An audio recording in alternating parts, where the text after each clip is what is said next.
வணக்கம். நான் பேசுறது கேட்கல? எனக்கே நான் பேசுறது கேட்கல. ஏன்னா கொஞ்சம் சத்தம் கம்மியா போட்டீங்கன்னா நான் பேசுறது கேட்கும். கேக்குதா? பேசலாமா? நீண்ட நேரம் காக்க வச்சதுக்காக முதல்ல நான் மன்னிப்பு கேட்டுக்கிறேன். பணி சூழல்னால உரிய நேரத்துக்கு வர முடியல. ஆனாலும் நான் வந்தே பேரணுன்ற முக்கிய நோக்கத்தோட உங்க பள்ளியினுடைய அறிவியல் ஆசிரியர் அன்பழகன் சார் வந்து ஒரு சயின்ஸ் ஆசிரியர் அனுப்பி என்ன கார்னர் பண்ணி இங்க கூட்டு வந்திருக்காரு. அதுக்காக ஒரு தேங்க்ஸ் சொல்லுங்க. இப்பதான் ரிட்டையர் ஆக போறோம் அப்படின்ற மாதிரி இல்லாம இன்னும் 10 வருஷம் கூட வேலை செய்யறது தயாரா இருக்கக்கூடிய உங்க தலைமை ஆசிரியருக்காக வாழ்த்து சொல்லிடலாம். அப்பா தமிழ் ஆசிரியர், தமிழை வளர்க்கணும் அப்படின்ற காரணத்துக்காக உங்க எல்லாருக்கும் திருப்பூர் கொடுக்கறதுக்காக வந்திருக்கக்கூடிய அட்வொகேட் சாருக்காக வாழ்த்து தெரிவிச்சுக்கிறோம். மிக சிறப்பான நிகழ்ச்சிகளை நடத்தி கொடுக்கக்கூடிய குழந்தை செல்வங்களுக்கும் அவர்களை வழிநடத்திய ஆசிரியர் பெருமைகளுக்கும் கண்டு கழித்துக் கொண்டிருக்கக்கூடிய பெற்றோர்களுக்கும் பெரியோர்களுக்கும் என்னுடைய வணக்கத்தை இந்த நேரத்தில் தெரிவித்துக் கொள்வதில் பெரும் மகிழ்ச்சி. 1ல இருந்து 8 வரைக்கும் இங்க படிச்சிடலாமா? 1ல இருந்து 8 வரைக்கும் படிச்சிடலாம். அதுக்கப்புறம் 8ல இருந்து 8 முடிச்சுட்டீங்க.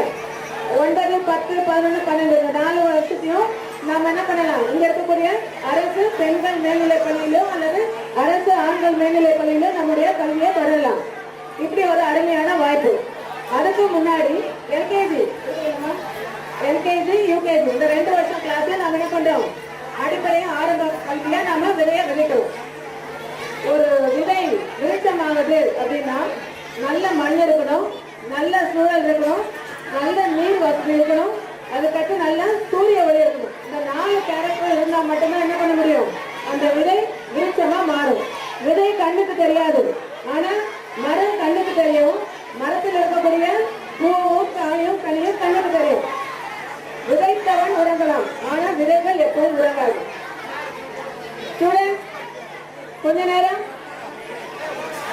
கொஞ்ச நேரம் பாய் பிளீஸ். 3, 2, 1, 0. கொஞ்ச நேரம் நீங்க எல்லாம் ஆடுறத பாடுறத கேட்கறதுக்கு ரெடியா காத்துட்டு இருக்கீங்க. அந்த நேரத்துல உங்களுக்கு சில தகவல்களை சொல்றதுக்காக தான் நான் இங்க வந்தேன். அந்த தகவலை மட்டும் சொல்லிட்டு நான் உங்ககிட்ட இருந்து பேசுறேன்.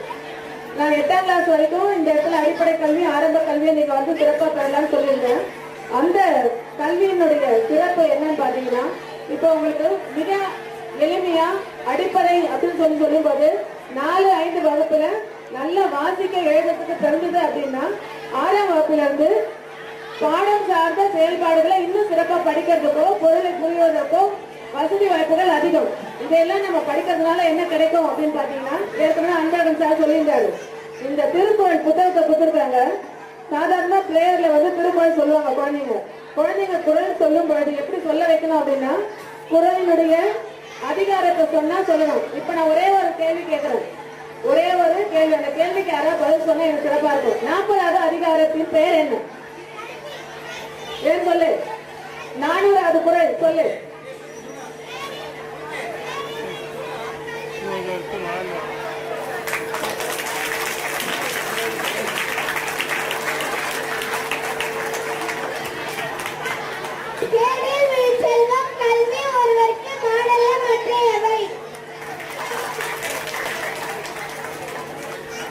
கேடும் விழிச்செல்வம் கல்விக்கு மாடல்ல மற்றவை. நான் என்ன சொன்னேன்? அதிகாரம் சொன்னேன். அதிகாரம் சொன்னதுக்கு அப்புறம்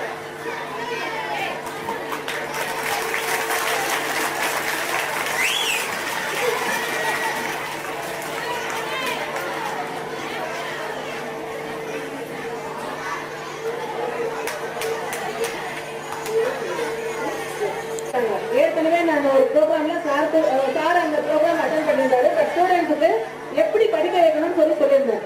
குரலை வந்து 3 இயல்களா பிரிச்சிருக்காங்க. அறத்துப்பால், பொருட்பால், இன்பத்துப்பால் 3 வகையான பால்களை பிரிச்சிருக்காங்க. அதுல நமக்கு வந்து குரலினுடைய அதிகாரத்தை சொல்ல சொன்னா குழந்தைக்கு குரல் சொல்ல தெரியணும். குரலினுடைய முதல் சீர், முதல் வார்த்தை சொன்னா சொல்ல தெரியணும். கடைசி வார்த்தை சொன்னா சொல்ல தெரியணும்.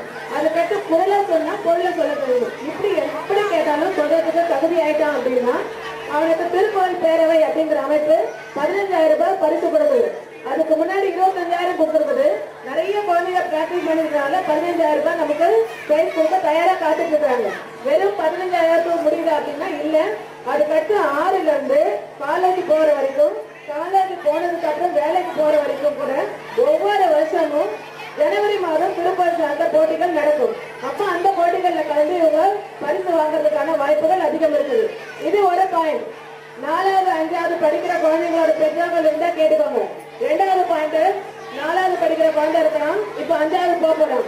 அப்படி போகக்கூடிய குழந்தைகளுக்கு என் குழந்தை நல்ல காலேஜ்ல நல்ல ஸ்கூல்ல படிக்க வைக்கணும், இல்ல உயர்ந்த அதாவது கட்டமைப்பு இருக்கக்கூடிய பள்ளியில படிக்க வைக்கணும். ஆனா என்கிட்ட வசதி இல்லைன்னா, வசதி இல்லையா நீங்க வருத்தப்பட வேண்டிய தேவையில்லை.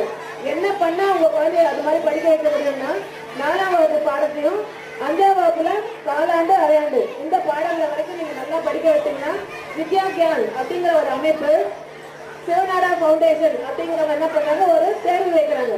அந்த தேர்வுல ஜெயிச்சா 6, 7, 8, 9, 10, 11, 12 வருஷத்துக்கு 5 லட்சம் ரூபாய் வரைக்கும் 7 வருஷமும் ஃப்ரீ எஜுகேஷன். 7 வருஷமும் ஃப்ரீ எஜுகேஷன். 4வது படிக்கக்கூடிய மாணவர்களுடைய பெற்றோர்கள் கேட்டுக்கோங்க. இதுக்கடுத்து 6, 7, 8ல நீங்க படிக்கக்கூடிய அந்த கல்வியை வச்சு 8ஆம் வகுப்புல தேசிய திறனாய்வு தேர்வு. இப்ப நான் கேட்டேன் எத்தனை பேர் ஜெயிச்சிருக்காங்கன்னு. இப்ப தேசிய திறனாய்வு தேர்வு வந்து இன்னும் கொஞ்சம் வலுப்படுத்திருக்காங்க. எப்படி வலுப்படுத்திருக்காங்க அப்படின்னா, தமிழ்நாடு முழுக்க ஒரே கேட்டகரி ஆகிட்டாங்க. முன்னாடி ஒவ்வொரு டிஸ்ட்ரிக்ட்டுக்கும் செலக்ட் பண்ணுவாங்க. இப்ப தமிழ்நாடு முழுக்க ஒரே கேட்டகரி ஆகி 8ஆம் வகுப்புல நடத்தக்கூடிய அந்த தேர்வு 7ஆம் கிளாஸ் பாடமும் 8ஆம் கிளாஸ்ல காலாண்டு அரையாண்டு இந்த பாடங்கள் மட்டும்தான் தேர்வு. அதோட கூட மென்டல் எபிலிட்டி டெஸ்ட்னு சொல்லுவாங்க. அந்த தேர்வையும் நம்ம படிச்சுட்டோம், படிச்சு தேர்வுகளை சரியான முறையில நம்ம பேர் பண்ணோம் அப்படின்னா 4 வருஷத்துக்கு 9th, 10th, 11th, 12th 4 வருஷத்துக்கு மாசத்துக்கு 1000 ரூபாய் வீதம் 48,000 ரூபாய் பிரைஸ். ஏற்கனவே ஒரு 15 என்னென்று கொன்றாருக்கும் முடிவுதான் முடிவில்லை, செய் நன்றி கொன்ற மகத்துன்னு வள்ளுவர் சொல்லியிருக்காரு. இந்த நன்றி எப்படி நீங்க காட்டணும் அப்படின்னா, நன்றின்னு வெறும் வார்த்தையில சொல்லக்கூடாது. இந்த பள்ளியில நீங்க படிச்சுட்டு போறீங்க, நீங்க எங்க போனீங்கனாலும் உங்களுக்கான உதவி செய்யறதுக்கு தலைமை ஆசிரியரும் எங்களை போல மாவட்ட அதிகாரிகளும் உதவி செய்ய காத்துட்டு இருக்கிறோம். 10ஆம் கிளாஸ் முடிஞ்சுட்டு நல்லா படிச்சா +1 சேரு, இல்ல நான் சுமாரா தான் படிக்கிறேன்னா ITI சேரு. உங்களுக்காகவே பக்கத்துல சாலவாக்கத்துல ITI இருக்குது, காஞ்சிபுரத்துல ஒரு ITI இருக்குது.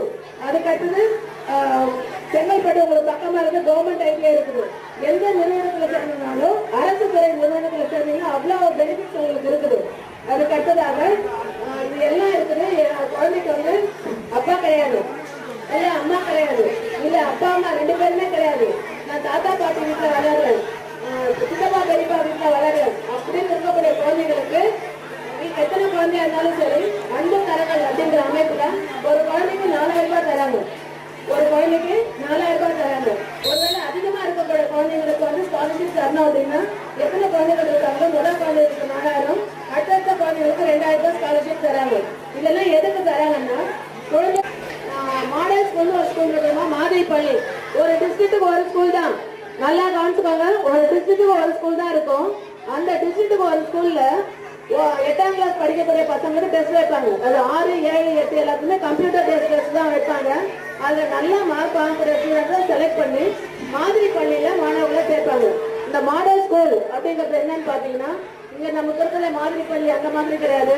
அந்த மாதிரி பள்ளியில 9, 10, 11, 12 இந்த 4 வருஷத்துக்கும் இலவச கல்வி. அங்க தங்குற இடம் ஃப்ரீ, கோ-கரிக்குலர் ஆக்டிவிட்டிஸும் ஃப்ரீ.